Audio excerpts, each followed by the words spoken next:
Your friend Wike recently described you as an internet lawyer. So this exchange you had with him, not really an exchange, you responded to him and he lashed out as. What do you make of him and a character like him in the federal capital, especially with what we saw when the Prime Minister of India came and his behavior? What do you make of him? Look, I respect the office of the Minister for the FCT because it's a very important office in the country. The FCT is a symbol of Nigeria's coexistence. And precisely because of that, I think we've got to hold the feet of the occupant of the office on fire, to fire at any point in time. We've got to ask the person to comport themselves in ways that do credit to the sovereign standing of the Federal Republic of Nigeria. It's not a republic for you or I or the minister alone. It's the republic for all of us and for everyone who's going to subsequently be part of that republic and for those who have come before us. Now, look, internet lawyer, where do people get their information now, material? Is it not on the internet or internet professor? So I'm not at all worried about being described as internet lawyer. He uses devices and he relies on internet every day, right? Now, so he's not denying my credentials as a lawyer. So I'm not interested. Wike became a lawyer in 1998. By that time, I had been a lawyer for over 10 years. In Nigeria, at least, right? And I have put in work in all manner of places. I have never been paid a salary by the Nigerian government or any institution in Nigeria except as a youth corper. I want Wike to say the same thing. The man has not had a legitimate life outside the Nigerian state.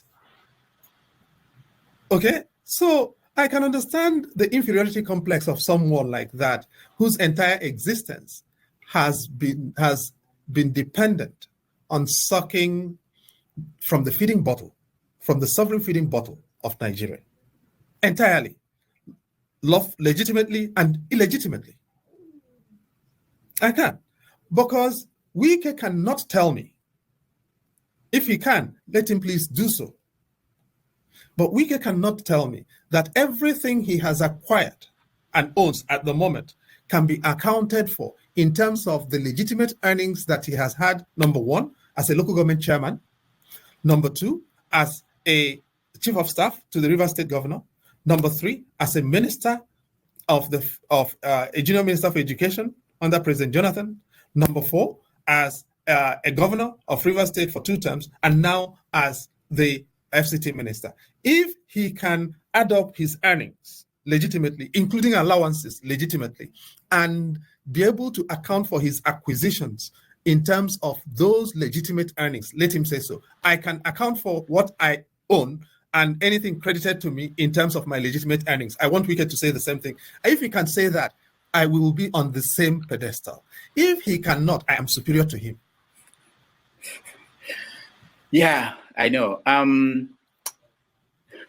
so I can understand that he is acting out his inferiority, his moral and ethical inferiority in relation to me. And for that, I cannot blame myself. I have lived legitimately. I can account for everything I have, everything that is attributed to my name. I invite Wike as a minister and as a lawyer and as a citizen to say exactly what I have said here. When I was chair of the National Human Rights Commission, I published my assets. They are still available online. I have not borrowed to send my children to school. Okay? I want him to just say something similar. I have not stolen from anybody to send my children to school. No, I have not. I want him to say the same thing. And the only thing I want him to say, the only thing I have is what I could legitimately earn in these offices I've occupied. That's all. Let him publish his assets. Let him publish his asset declaration forms. At that point, I will see him and myself as equals. If he cannot do any of these things. He cannot mop my shoes. No,